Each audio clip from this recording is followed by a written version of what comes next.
అయోధ్య రాముల వారిని తలుచుకోకుండా ఉండలేము. అలాగే అయోధ్య పూజా సామాగ్రి కూడా వాడకుండా ఉండలేము. అయోధ్య పూజా సామాగ్రి వాడండి, మీ పూజని పరిపూర్ణం చేసుకోండి. డీలర్షిప్, డిస్ట్రిబ్యూషన్, హోల్సేల్ కై సంప్రదించవలసిన నంబర్లు. నిన్న మొన్న జరిగిన సంఘటనల మీద మీతో పాలు పంచుకోవాలనే ఉద్దేశంతో ఈ కార్యక్రమం ఏర్పాటు చేసినాం.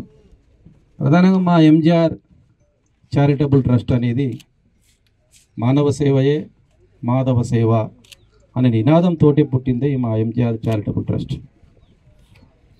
ఆ ట్రస్ట్లో అనేక సేవా కార్యక్రమాలు చేయాలి, ఈ కందనూలుకి సేవలు అందించాలనే ఉద్దేశంతో ట్రస్ట్ ఏర్పాటు చేసి ప్రతి సంవత్సరం సామూహిక వివాహాలు చేయడం,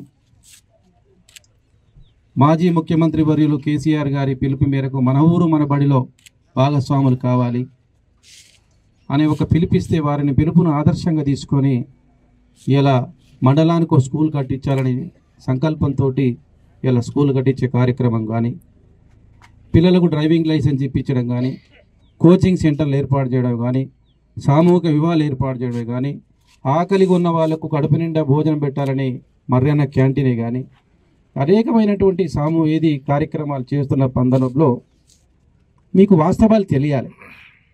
ఏంటి, ఒకసారి ఈ స్కూల్కి వచ్చినప్పుడు హెడ్ మాస్టర్స్ ఉండి, సార్ 2 తరగతి గదులు కావాలి అంటే నేను 50 లక్షల రూపాయలు మంజూరు చేయించిన డిఎంఎఫ్టీ నుంచి 50 లక్షల రూపాయలు మంజూరు చేయించి ఆ 2 తరగతి గదులు కట్టించాలని భూమి పూజ చేయడానికి వస్తే గ్రామస్తులు అందరూ కోరిరు, సార్ మీరు ఈ ఊళ్ళో చదువుకున్నారు, మీ తమ్ముడు ఈ ఊళ్ళో చదువుకున్నారు, ఈ ఊరు నీకు ఎంతో చేసింది, 2 సార్లు పోటీ చేస్తే నా సొంత ఊరు ఏ విధంగా అయితే మెజార్టీ ఇచ్చిందో అంత గొప్పగా మెజార్టీ ఇచ్చిన ఈ ఊరికి మీరు ఒక మంచి స్కూల్ కట్టించండి సార్, మీరు ఎట్లా చారిటబుల్ సేవా కార్యక్రమాలు చేస్తున్నారు కదా అని గ్రామస్తులందరూ కోరిన వెంబడే ఆ 50 లక్షల రూపాయలను పక్కన పెట్టి ఆ తరగతి గదులు 2 ఫ్లోర్లు తరగతి గదులు, ఎందుకంటే 2 తరగతి గదులు కడితే పాత బిల్డింగ్ కనపడుతుంది.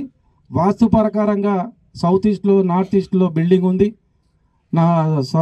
నార్త్ ఈస్ట్లో 1 రూమ్స్ ఉన్నాయి, ఇవన్నీ వాస్తు ప్రకారంగా లేదని మొత్తం పాత బిల్డింగులు కూలగొట్టి ఆ పాత బిల్డింగులు కూలగొట్టి కింద పైన 8 తరగతి గదులు, 250 మంది పిల్లలు కూర్చొని భోజనం చేయడానికి భోజనశాల డిజైన్ చేయించి కట్టినాం. ఆ ఇచ్చినటువంటి అప్పుడు కట్టిన తర్వాత గ్రామస్తులంతా డిమాండ్ ఏంటంటే, సార్ కాంపౌండ్ వాళ్ళుగా కొద్దిగానే ఉంది, కాంపౌండ్ వాళ్ళకు పెద్దది కట్టే అప్పుడు శాంక్షన్ అయినటువంటి డిఎంఎఫ్టీ నుంచి శాంక్షన్ అయినటువంటి 50 లక్షల రూపాయలను తోటి కాంపౌండ్ వాళ్ళు మూత్రశాలలు టాయిలెట్స్ కట్టించడం జరిగింది.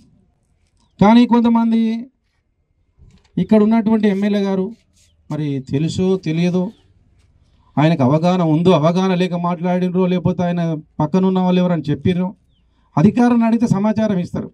50 లక్షల రూపాయలు ఇంత అద్భుతమైన బిల్డింగ్ తయారవుతుందా?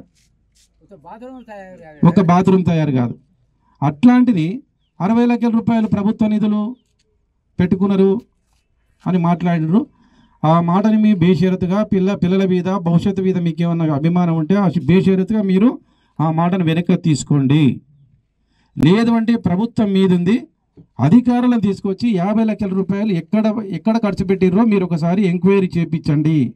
ఒకవేళ నేను తప్పు చేసినట్టుంటే ఇక్కడే బుక్కు నీళ్ళకి రాస్తా, క్షమాపణ చెప్పిపోతా. నేను మీ అమ్మగారిని ఆదర్శంగా తీసుకొని 4 స్కూళ్ళు పెట్టి ఆ కాంపౌండ్ వాళ్ళకు మీ అమ్మ పేరు పెట్టు, ఆ టాయిలెట్ల దగ్గర మీ నాయన పేరు పెట్టు, మూత్రశాలలో మీ కొడుకు పేరు పెట్టు, నాకేం అభ్యంతరం లేదు.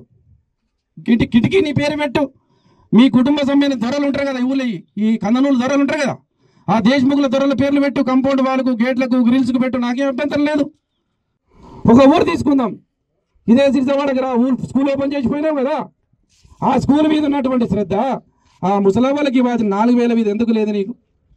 ఎంతమందికి మా పేదవాళ్ళకు ఆడవాళ్లకు గ్యాస్ సిలిండర్ ఇచ్చినావు? దా ఒక ఊరికి తీసుకుందాం రా, 500 రూపాయలు ఎంతమందికి బోనస్ ఇచ్చినావు చూపి, దాని మీద శ్రద్ధ పెట్టు. 6 గ్యారంటీలు అమలు చేసే దాని మీద శ్రద్ధ పెట్టు. టీఆర్ఎస్ పార్టీ కార్యకర్తలను మంచి చేసే వాళ్ళను అప్రతిష్ట పాలు చేయాలని ప్రయత్నం చేయమాకు, ఇది మంచి పద్ధతి కాదు. నేను వచ్చి సన్మానం చేసిపోయాను, అధికారులకు సన్మానం చేసిపోయాను. తాడూరులో స్కూల్ కట్టిన, ఆ తాడూరు స్కూల్ ఓపెన్ చేసారు, కనీసం నన్ను పిలవలేదు. ఉల్టా ఆ పేరు మీద నాకు పెయింట్ వేసి రాత్రిపూట దొంగల్లా పెయింట్ వేసి పొద్దుగాల ఓపెన్ చేసుకొని పోయారు. ఏంది ఇది? ఏం సంస్కారం ఇది? మేమే వేయాలనుకుంటే మీ అమ్మగారి పేరు మీద ఉన్నటువంటి కూచుగుల్ల సౌభాగ్యమ్మ అనే పేరు నేను ఎప్పుడో పెయింట్ వేసేవాడిని. కానీ ఆ స్కూలు నేను ఆదర్శంగా తీసుకున్నా. అందుకే 10 ఏళ్ళ ఆ పేరుని ఎక్కడ బెంచీల మీద మీ నాన్నగారి పేరు తూడిపేసేవాడిని, బస్ స్టాండ్లో మీ నాన్నగారి పేరు తూడిపేసేవాడిని. కానీ నాకు అది కాదు. అయోధ్య రాముల వారిని తలుచుకోకుండా ఉండలేము, అలాగే అయోధ్య పూజా సామాగ్రి కూడా వాడకుండా ఉండలేము. అయోధ్య పూజా సామాగ్రి వాడండి, మీ పూజని పరిపూర్ణం చేసుకోండి. డీలర్షిప్, డిస్ట్రిబ్యూషన్, హోల్సేల్ కై సంప్రదించవలసిన నంబర్లు